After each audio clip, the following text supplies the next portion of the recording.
इस वीडियो में आप सभी का स्वागत है। इस वीडियो में हम अभ्यास 9b के सवाल हल करेंगे जो व्यंजकों के गुणनखंड पर आधारित हैं। आइए पहला सवाल देखते हैं।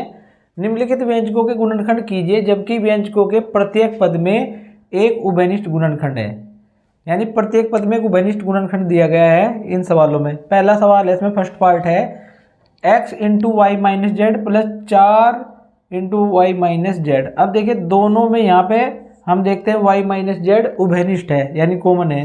इस y माइनस जेड को बाहर लिख लेंगे हम और यहाँ से देखिए क्या बचेगा, यहाँ से बचेगा x और यहाँ से प्लस 4। तो इसके गुणनखंड आ गए y माइनस जेड गुना x प्लस 4। ये हमारा आंसर हो जाएगा।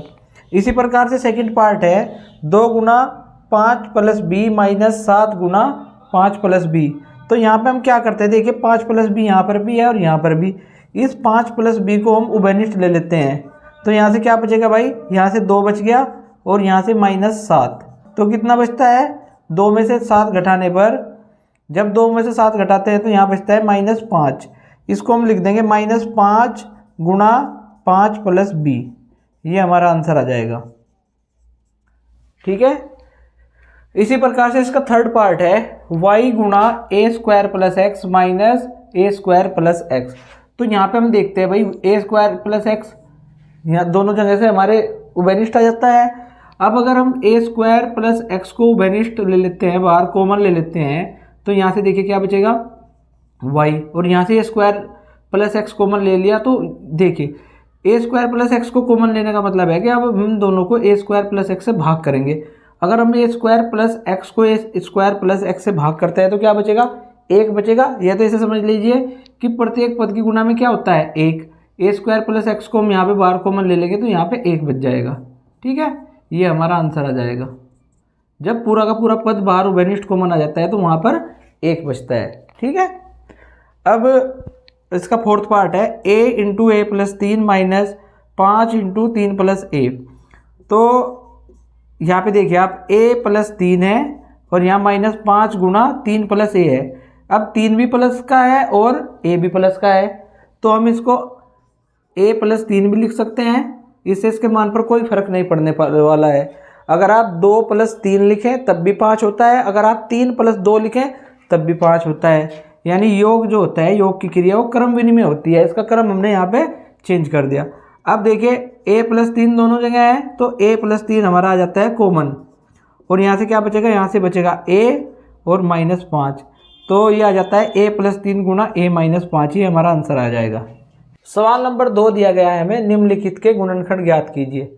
अब यहाँ पर हमें गुणनखंड करने हैं समूह बनाकर। देखिए कैसे बनाते हैं समूह।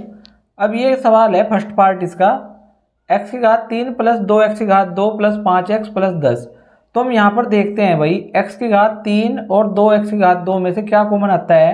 यहाँ पर हमें x की घात 2 कॉमन आ जाता है, क्योंकि आपको पता है कि इन दोनों पदों में हम देखते हैं जहाँ पर घात कम होती है वह कॉमन हो जाती है। क्योंकि ये जो x की घात 3 है, आप जानते हैं ये x की घात 2 गुना x है, तो x की घात 3 में से x की घात 2 तो बाहर आ ही जाएगा। यहाँ पे x की घात 2 है तो ये दोनों से कॉमन आ गया। अब x की घात 3 में से x की घात 2 हमने कॉमन ले लिया, तो यहाँ पे कितना बच गया, यहाँ पे बच गया x प्लस x की घात 2 तो बाहर आ चुका कॉमन के रूप में। अब यहाँ पे बच गया 2।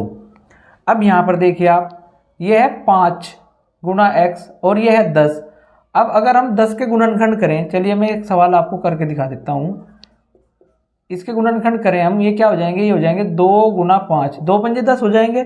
तो ये हो गया x square into x plus 2 plus, यहाँ पे कॉमन क्या आता है, देखिए यहाँ पे 5 कॉमन आ जाता है और 5 कॉमन आने पे यहाँ से x बचेगा और यहाँ से क्या बचेगा, यहाँ से बचेगा 2। अब ये x प्लस 2 हमारा कॉमन आ गया।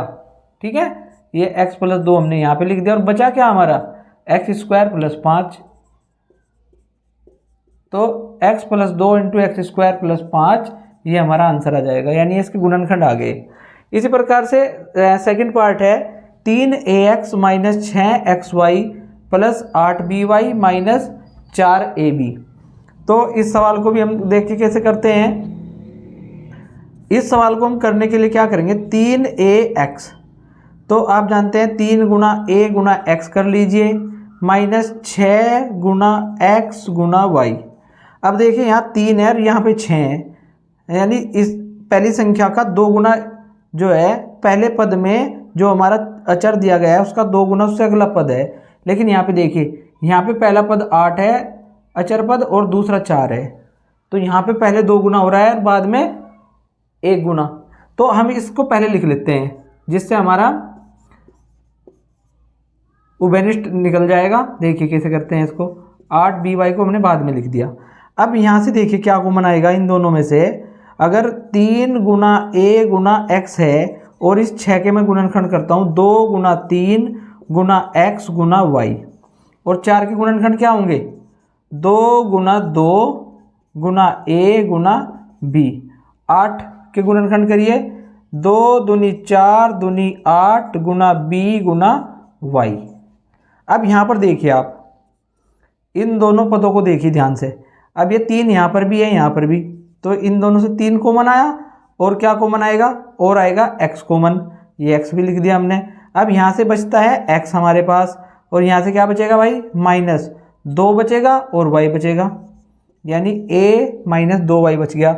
अब इन दोनों पदों को देखिए ध्यान से, इस पद को और इस पद को देखिए, 2 यहाँ पर भी है यहाँ पर भी, तो -2 कॉमन हो गया और फिर एक और 2 आ गया यहाँ पे और यहाँ पे, तो एक 2 और कॉमन आ गया और ये b है, ये b है तो b कॉमन ले लिया हमने।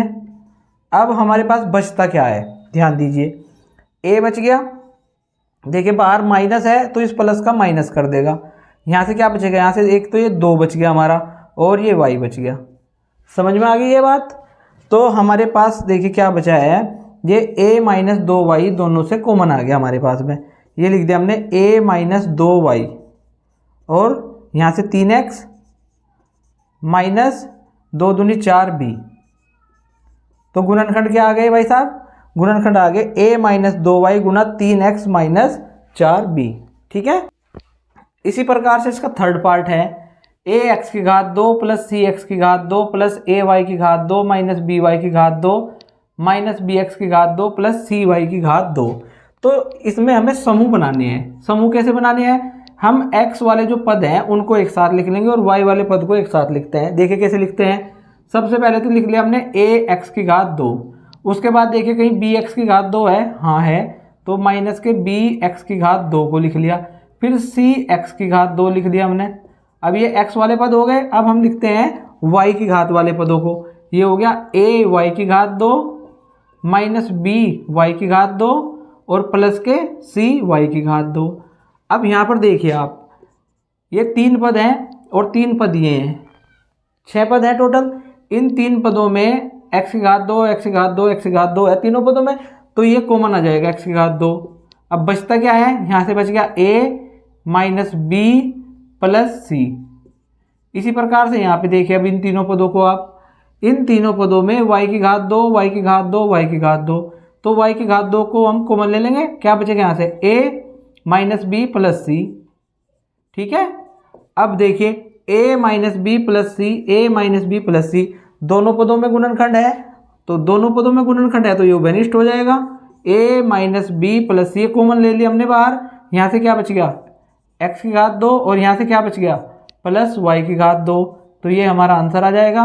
यानी इसके गुणनखंड क्या है a - b plus c into X square plus Y square. ठीक है, इसी प्रकार से सवाल फोर्थ है इसका, इसको देखिए a b की घात 2 minus a - c into B minus c।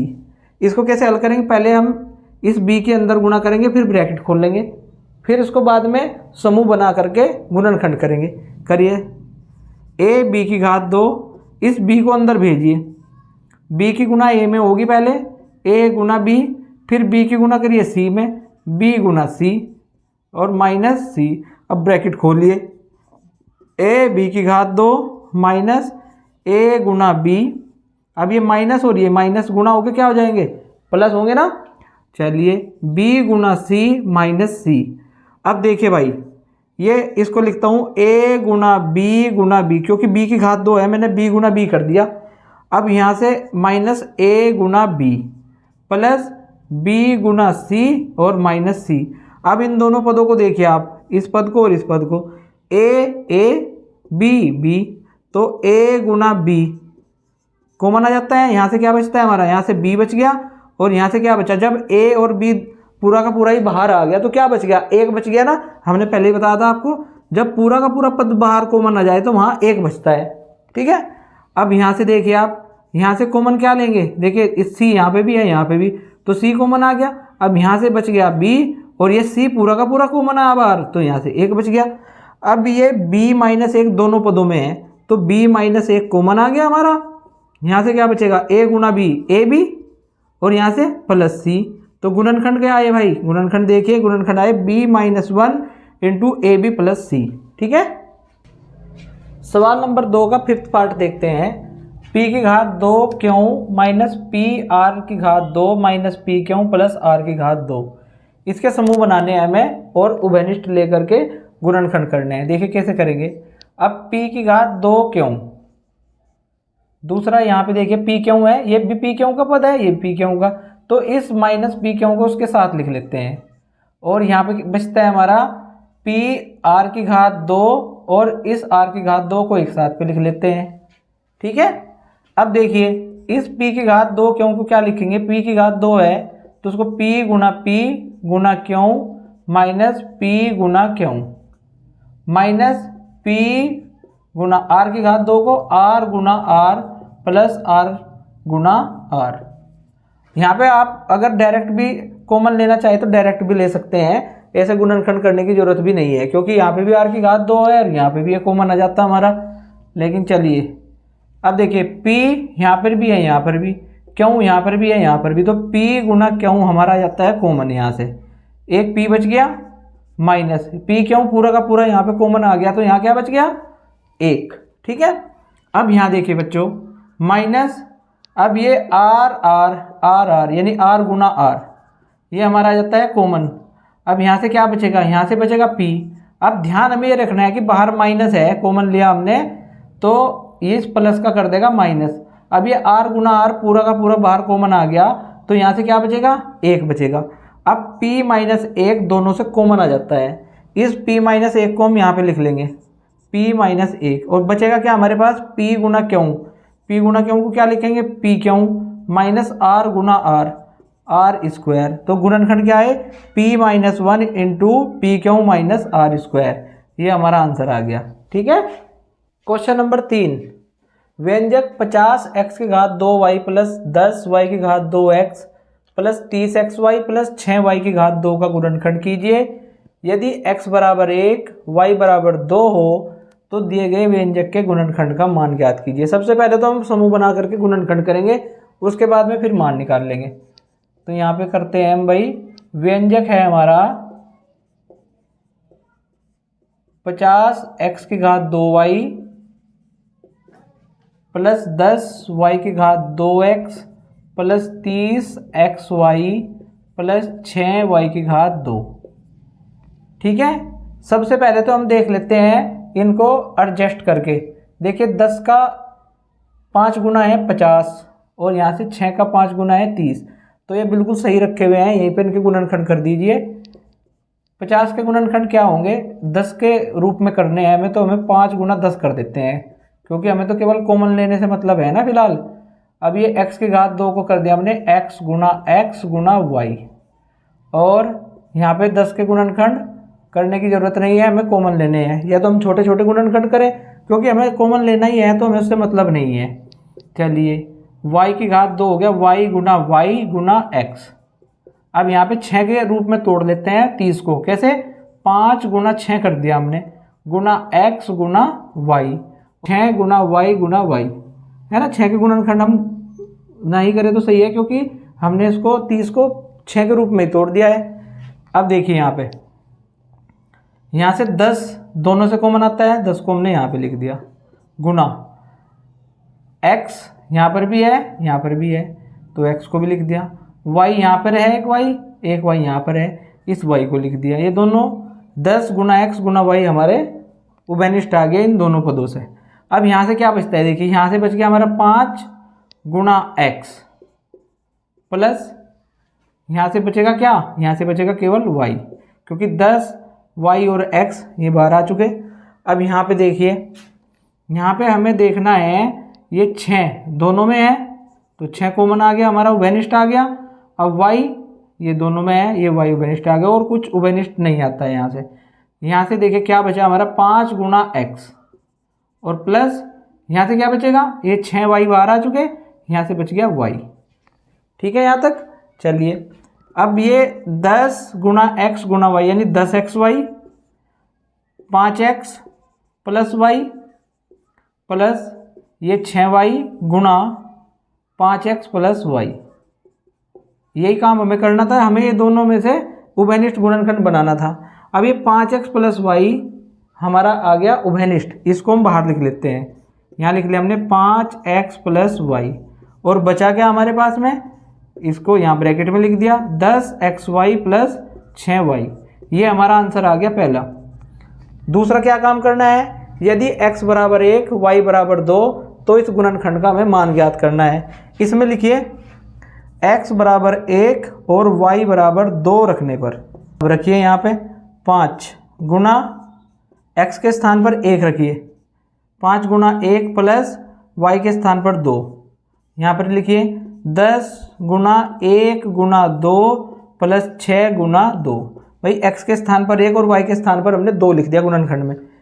ये हो गया हमारा 5 एकम 5 प्लस 2।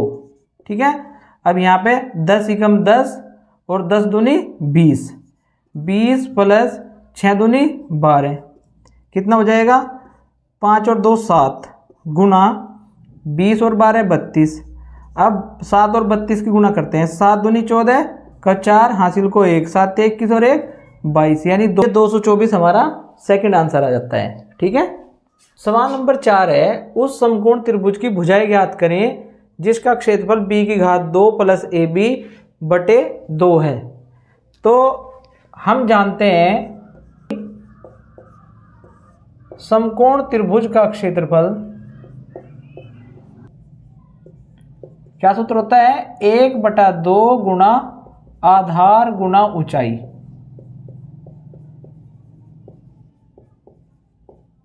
यानी हमें आधार और ऊंचाई ज्ञात करनी है, क्षेत्रफल हमें दिया हुआ है, ये सूत्र होता है। और प्रश्नानुसार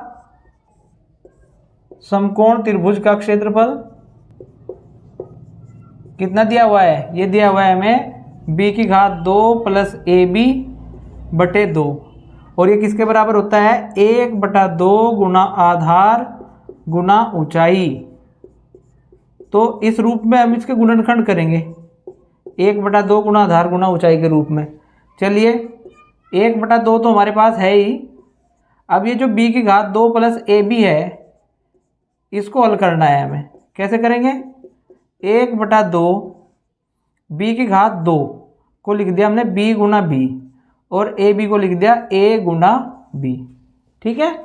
अब ये 1/2 गुना, अब ये b की घात 2 और ab में से देखिए कॉमन क्या आता है, b यहाँ पर भी है यहाँ पर भी, इस b को मैं बाहर ले सकता हूँ कॉमन दोनों से। यहाँ से क्या बचेगा, यहाँ से बचेगा हमारे पास b और यहाँ से बचेगा a, या हम इसको ऐसे कह दें 1/2 गुना b प्लस a कह दीजिए या a प्लस b कह दीजिए। तो यहाँ से जब हम तुलना करते हैं इसकी 1/2 गुना आधार गुना ऊंचाई के साथ में, तो हमारा आधार क्या आता है b और ऊंचाई क्या आती है a प्लस b। यहाँ पे दे देंगे हम उत्तर, आधार बराबर b और ऊंचाई ये आई है हमारी a प्लस b। अलग अलग आंसर नहीं देना है, एक ही जगह आंसर देना है। तो आप दे सकते हैं b और a प्लस b, ये भुजाएं हैं। अगर आपको आधार और ऊंचाई भी नहीं बतानी, क्योंकि हमें पता नहीं है इसमें से आधार ऊंचाई क्या है, तो हम यहाँ पे b और a प्लस b इसका आंसर दे सकते हैं। अब याद समाप्त। वीडियो को अंत तक देखने के लिए आप सभी का धन्यवाद।